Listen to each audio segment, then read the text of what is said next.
Hello, so today we're gonna teach you how to hide your friends list on your Facebook with your Android phone. Let's start it by opening our Facebook app. Then once you're here, head over to the menu. So let's scroll down to settings. Then click another settings. So scroll down again.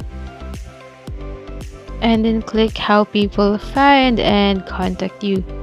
So here we'll see different privacy settings. So let's click here who can see your friend list.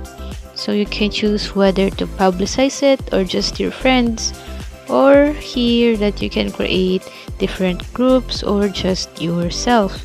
If you click the only me option, then your friend list will be automatically hidden from your Facebook profile.